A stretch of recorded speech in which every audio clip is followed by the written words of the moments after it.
क्या आपकी कपास भी गुलाबी सुंडी की समस्या से परेशान है? तो आइए जानते हैं इस वीडियो में कि आपके कपास के लिए गुलाबी सुंडी कितना बड़ा खतरा बन सकती है।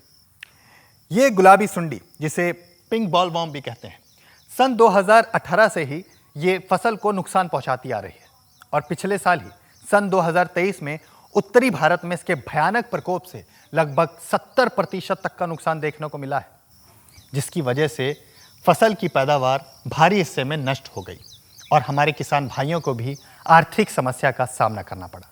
ऐसे तो गुलाबी सुंडी को पहचान पाना बहुत मुश्किल होता है, क्योंकि ये कपास की बॉल्स यानी कि टिंडों के अंदर होती है, जो कि फसल को अंदर से नुकसान पहुंचाती है।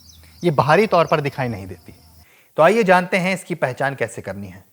गुलाबी सुंडी के अंडे दिखने में गोलाकार और क्रीमी सफेद रंग के होते हैं। लार्वा फीके सफेद रंग का होता है, जिसके 8 जोड़े पैर होते हैं और इनके शरीर पर गुलाबी रंग की धारियां भी पाई जाती हैं। प्यूपा भूरे रंग का होता है और मिट्टी पत्ती फली में पाया जाता है।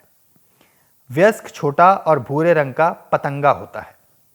अब जानते हैं इस कीट से निपटने के कुछ महत्वपूर्ण उपाय। फसल की बुआई और कटाई समय पर करने की कोशिश करें। नियमित रूप से खेत की निगरानी करते रहें। खेतों को साफ रखें और पुरानी फसलों के अवशेष हटा दें ताकि किसी तरह का अंडा या लार्वा खेत में ना बच पाए।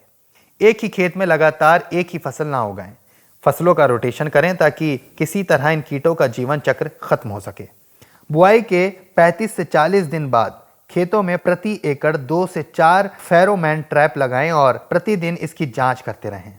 अगर 3 दिन के अंदर ही गुलाबी सुंडी के एक भी नर पतंग देखने को मिले तो तुरंत उपचार करना शुरू कर दें। कपास के फूल आने के समय खास सतर्क रहें, क्योंकि सुंडी फूल के अंदर अपने लार से जाल बनाती है, जिससे कलियां खुल नहीं पाती और इस तरह फूल बिना खुले ही बंद रह जाती है। ये फूल आपको गुलाब की शक्ल की तरह भी दिख सकते हैं। फसल बुआई के लगभग 90 दिन बाद टिंडे की जांच करें। प्रति एकड़ 15 से 20 हरे टिंडे खोलकर देखें। अगर सुंडी नजर आए तो तुरंत नियंत्रण के उपाय अपनाएं। अब जानते हैं नियंत्रण के उपाय।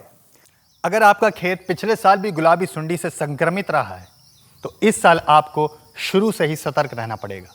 इसके आने का इंतजार ना करें। इसके आक्रमण के पहले ही आपको स्प्रे करना है सेफेक्स का गर्डल। इसके अलावा आप सेफेक्स का नाग, दबंग, प्रोक्लाइन जैसे उत्पाद भी इस्तेमाल कर सकते हैं। ये विशेष रूप से सुंडी के लिए ही बनाए गए हैं। इसके छिड़काव से सुंडी को रोकने में मदद मिलती है। अपनी लागत के हिसाब से आप इनमें से किसी भी दवा का इस्तेमाल कर सकते हैं। इसके छिड़काव के बाद सुंडियों का हमला नहीं होता। यहाँ तक कि सुंडियाँ दूर दूर तलक दिखाई नहीं देती, क्योंकि ये सुंडियों का सांस लेना दुर्भर कर देती हैं, जिसकी वजह से ना तो वो अपनी पीढ़ी को आगे बढ़ा पाती हैं, ना ही ज़्यादा समय तक जीवित रह पाती हैं। नतीजतन तुरंत मर जाती हैं। इस उपाय से आप गुलाबी सुंडी के खतरे को कम कर सकते हैं और अपनी फसल को सुरक्षित बना सकते हैं। अगर सुंडियों का हमला हो चुका है और आप एक प्रभावशाली दवा की तलाश में हैं, तो सेफेक्स का रानीप्रोल एक बेहतरीन समाधान है। यह कपास के लिए इतना लाभकारी है कि यह टिंडों के अंदर छिपे सुंडियों को भी मारने की क्षमता रखता है। रानीप्रोल लंबे समय तक फसल पर टिका रहता है, जिसकी वजह से कोई भी नया नर पतंग या सुंडी आसपास नहीं मंडराते। ये सुंडियों की पीढ़ी को आगे बढ़ने नहीं देता। यह फसल को बाहरी और आंतरिक दोनों तरह की सुरक्षा प्रदान करता है। स्वस्थ और अधिक उत्पादक कपास की फसल के लिए सेफेक्स का रानीप्रोल चुनें और अपनी फसल को अनचाहे कीटों से सुरक्षित रखें। वीडियो देखने के लिए धन्यवाद। वीडियो अच्छी लगे तो लाइक, शेयर, कमेंट जरूर करें।